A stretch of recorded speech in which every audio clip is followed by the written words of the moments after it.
Hi, Scott here, Luxury Car Care. I wanted to do a quick wrap-up video on the PPF. I think this will be the third video now. The first two, I kicked things off. I did the one side of the car. Second video, I did the back, and I'm going to show you here in a minute. And then I went ahead and just kind of wrapped things up, and I'll take you through each one. But I haven't videoed any of the other PPF work just because it's kind of boring, and I didn't think people would be interested. So anyway, let me take you around. So here's the car, fully PPF'd. There's no coating or anything on it yet, but it's PPF'd. I just finished the front bumper. Actually, it's not fully PPF'd. I'll tell you in a second why that is, but I just finished the front bumper. Holy crap, that was a bear. And I'll explain what that looks or what that means in a second here. So I started on the door. I started with the easy stuff. I did the pillar first. I did the doors, this side pillar, this piano black piece here. Then I did the back quarter panel. That was one day. I'm not doing any trim on this. So the kit came with trim. Again, I'm using Xpel Ultimate Plus. It came with the kit came with trim PPF as well, but the trim is matte. I want to keep it matte. If you put gloss on it, it makes it glossy, which I don't want to do.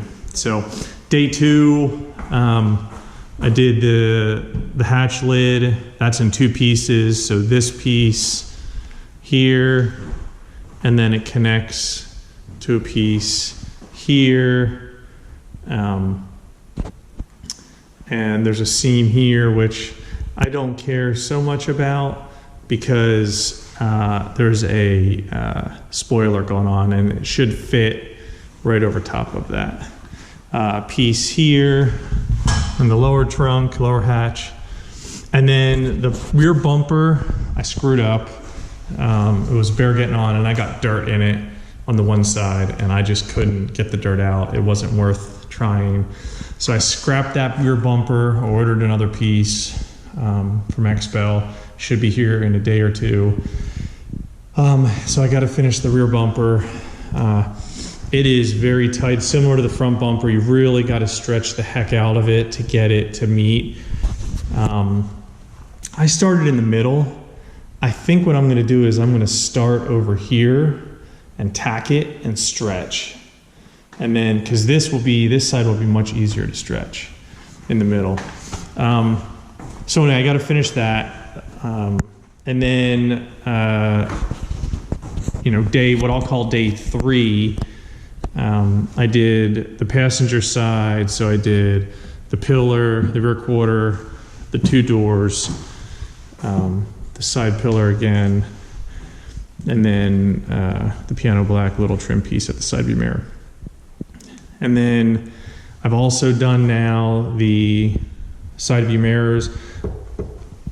What you see a lot on YouTube and the internet is they do not use pre-cut. They use a big piece, they stretch it around, and then they hand cut it.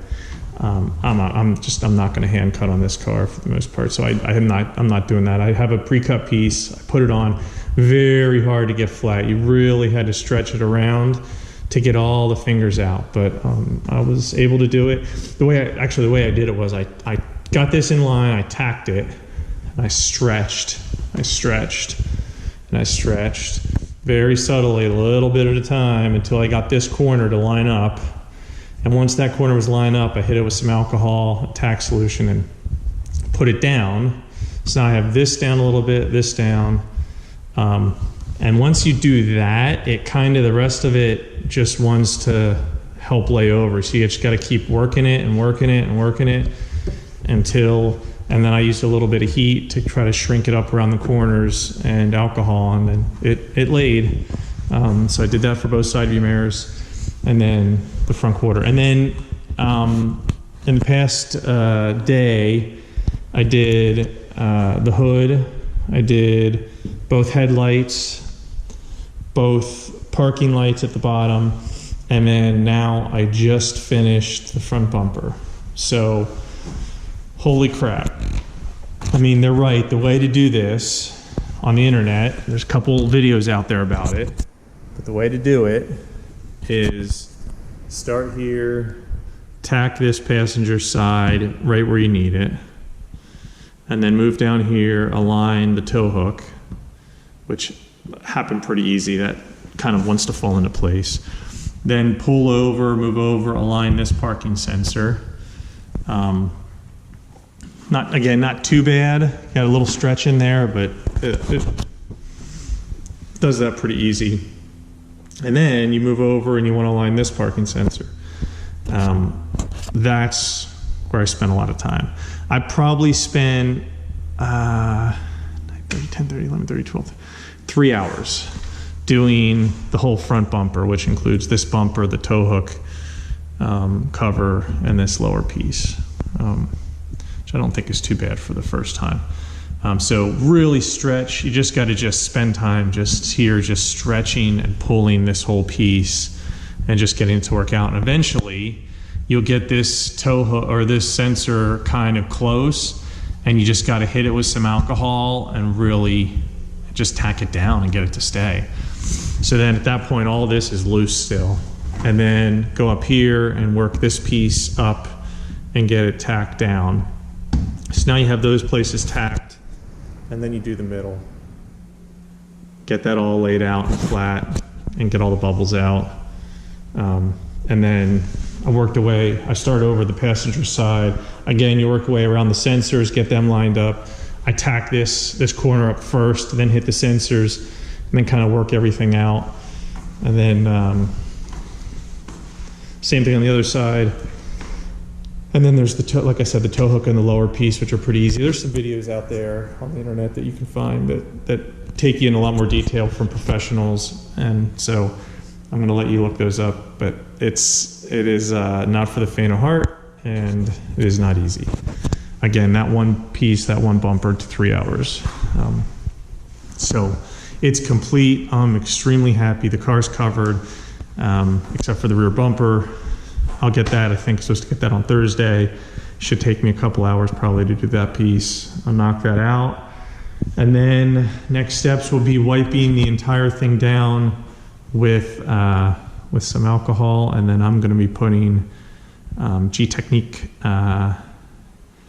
HALO over the whole car, over all the PPF, as a ceramic coating sacrificial layer to protect the PPF. So, you know, I wouldn't recommend doing this if you're just a guy buying a new car. You don't really save a lot of money. You know, at the end of the day, I PPF this thing. It cost me $4,700 for the PPF plus another $300 for the replacement bumper. So let's call it $4,000. I got quotes of anywhere from $5,500 to $6,000 to do this. You know, and I probably spent, all said and done, I didn't work straight hours and every day, but all said and done, I bet you I spent at least 3 days, you know, 8 hours a day kind of working to PPF this thing. It's just not worth it. I did it because I own a detailing business. I'm eventually going to get into PPF. I wanted to try it on my own car first. I end up going to training. I would never do this on a client's car at this point. I think I'm at 80–85%.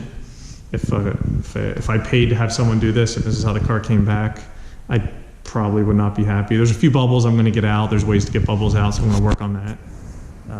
But I would not ask anyone to pay me money for this. There are probably 3 or 4 pieces I would redo, quite honestly, if I were getting paid for it. But I am happy with it. It's going to protect the car. And frankly, when with this color, 95% of people won't notice anything, which makes me happy. So anyway, that's where we're at. PPF done. And next step is ceramic coating. And then we'll move on to bigger and better things. Once that's all done, I can get it out and driving it, start looking at getting the calipers redone, and so on. So thanks for listening. Thanks for watching the PPF series, and hope you learned something or at least enjoyed it. Thanks. See ya.